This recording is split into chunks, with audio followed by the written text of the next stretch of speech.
Across many neighborhoods, a landscape marked by neglect and hardship can be very evident. These communities and places reflect a deeper story, one of struggle, resilience, and the impact of decline. Abandoned buildings, crumbling streets, and overgrown lots paint a picture of some place that once was, now relics of the past and quiet reminders to the passage of time etched with societal problems. A backdrop of daily life in communities, left to navigate streets in the midst of abandonment, and the presence of prosperity towering in the distance. Food insecurity is the limited or uncertain availability of nutritionally adequate and safe foods, or limited or uncertain ability to acquire acceptable foods in a socially acceptable way. On the other hand, food security for a household means access by all members at all times to enough food for an active, healthy lifestyle. Food security includes at a minimum the ready availability of nutritionally adequate and safe foods, assured ability to acquire acceptable foods in a socially acceptable way, that is, without resorting to emergency food supplies, scavenging, stealing, or other coping strategies. Household food security ranges from high to very low. High food security means consistent access to adequate food, while marginal food security involves occasional difficulties or concerns without major changes in food quality. Low food security reduces food quality and variety, though eating patterns stay largely intact. Very low food security leads to disrupted eating and reduced food intake due to lack of resources. As a nation, 47.4 million people experienced food insecurity in 2023. A contributing factor to food insecurity are food deserts, where people have limited access to affordable, healthy food options.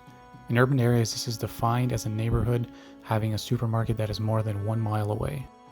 When people can't afford nutritious food, they often become trapped in a cycle of issues stemming from food insecurity, such as poor nutrition, higher risk of chronic diseases, social isolation, mental health issues, and increased healthcare costs.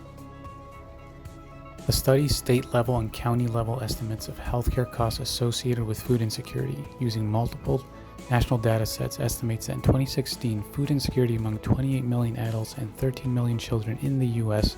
resulted in approximately $52.9 billion in excess healthcare costs. This leads us to our call of action. A lack of healthy food leads to a diminishing community. Come together to build and realize the healthy community that you desire through adaptive reuse and remediation.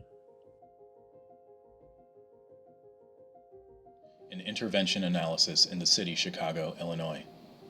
The three main aspects that make up the context of our study are defined as urban fabric, where the boundaries of city infrastructure are analyzed; policy, where zoning regulations and land banking practices are accounted; and social, where our intervention to address food insecurity requires social involvement from the broader community, including policymakers and the disenfranchised, in order to see this positive, healthy change.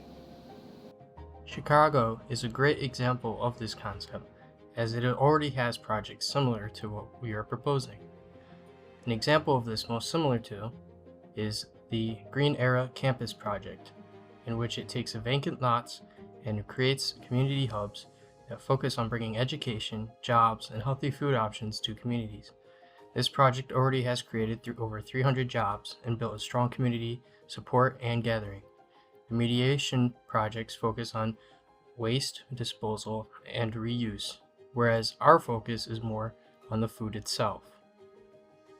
This leads to another project in Chicago that is adaptive reuse, in which this rooftop project is similar to our proposal but is on a much smaller scale, meant to only satisfy its occupants.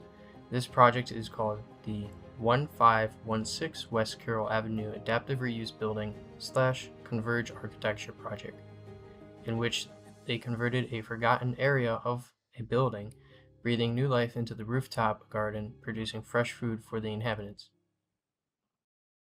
Methods: making use of published government agency data such as U.S. Department of Agriculture and U.S. Department of Housing and Urban Development, a cross-analyzation of HUD-defined opportunity zones, and USDA food access research can help us develop areas of focus. Within these focus areas, we plan to adapt existing abandoned infrastructure, remediate existing vacant landscapes for the purposes of food production, as well as empower local residents through surveys and workshops to create awareness and find partnerships to share in the proposed intervention. Study of the historical development of cities and previous food-related businesses that entered and left communities can help further develop interventions that are more contextually sensitive. Possible variables to measure our intervention include grocery store locations, fast food locations, cost of food goods over time, distance to food access points, locations of vacant landscapes, and locations of adaptable infrastructure. Roseland, a Chicago community with 38,816 residents, was selected as a potential site for the regeneration project due to its significant food insecurity challenges, the rate of which from 2020 was 47%, which reflects systemic issues that contribute to poor health outcomes and reduced quality of life. Many census tracts also face transportation barriers, with over 100 households in several areas lacking vehicle access and residing more than a half a mile from the nearest supermarket. The selected project site in Roseland is also situated within a recognized food desert, underscoring the urgency of addressing food insecurity challenges in the area. A potential site for the regeneration project and subject of our study area is in South Roseland, near West Pullman on Chicago's south side. Key neighborhood features include Palmer Park, Curtis Elementary School, and multiple community groups, varying from charity organization to churches. The current zoning along South Michigan is primarily designated for business use, which allows for indoor urban farming. Additionally, there is a healthy mix of commercial zoning that permits urban farming both indoors, outdoors, and on rooftops. Vacant properties owned by the city and privately are scattered throughout the study area. The lack of food access is evident through the study area, which coincides with the data gathered. Available food sources include 4 restaurants along with a Family Dollar. A transit system runs through the study area, providing opportunities to strengthen neighborhood connections.